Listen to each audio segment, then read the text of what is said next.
likely. So the trade-offs and imbalances, we need to spend a minute on that. So the questions that we asked are not abstract. They directly impact lives of our citizens. For nations still climbing the development ladder, the trade-offs are particularly acute between energy transition and energy security, between the imperative of growth and the urgency of sustainability. So these are questions which are hitting the common man's lives. Between the drive for innovation and the realities of the labor markets, rich with young populations, between attracting capital and the burden of high borrowing costs, between the demands of productive investments and the temptation of financialization. These trade-offs define our options. They're not easily resolved, yet they cannot be ignored. These trade-offs are accentuated in a world with trends desiring and with trends towards de-risking, decoupling, and hence slowing globalization.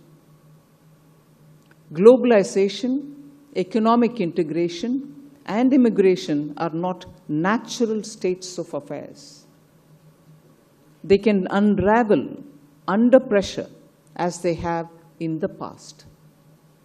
Today, we find ourselves in a shifting global landscape that resembles a zero-sum approach in part, a consequence of the failures and limitations of the era of globalization that preceded it.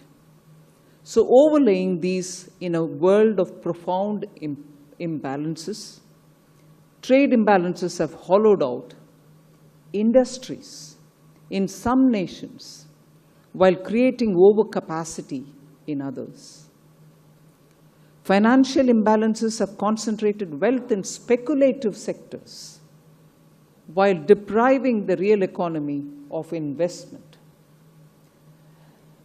Energy imbalances have made some societies chronically dependent on costly imports, even as others subsidize their industries with cheap, carbon-intensive power.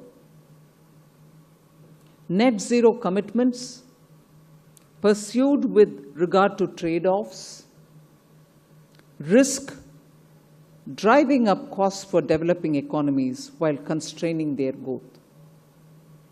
These imbalances have become structural features of our world, distorting incentives, fueling political discontent, and so on.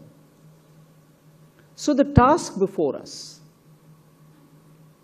therefore, is not simply to manage uncertainty, but to confront imbalances. We must ask ourselves, how can we build a global order where trade is fair, finance serves productive ends, energy is both affordable and sustainable, and climate action aligns with development imperatives? How can international institutions be reformed to reflect today's realities rather than yesterday's hierarchies? And crucially, how can the voices of developing nations, no longer marginalized in rulemaking, be amplified in shaping the future?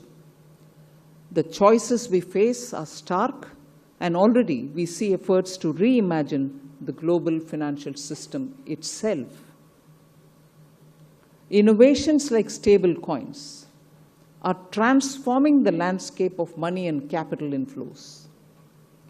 These shifts may force nations to make binary choices,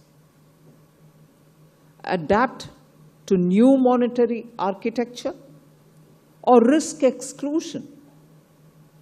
Such developments underscore the scale of transformation which is underway. They also remind us that no nation can insulate itself from the systemic changes. भारतर एकमात्र परीक्षित बायोसार पृथ्वी pro माटी को रखे सुस्थ दिए नुआ जीवन धान पनीपरिबा और डाली जातीय फसल पाई लाभदायक अमल बढ़ाए रोग कमाए आज ही जमी रे प्रयोग करंतु जोगाजोग पाई 9937054201 नंबर को डायल करंतु आम सह जोड़ी हेबा पाई आमको लाइक फॉलो और सब्सक्राइब करंतु अधिक अपडेट पाई विजिट करंतु आम वेबसाइट thequiver.in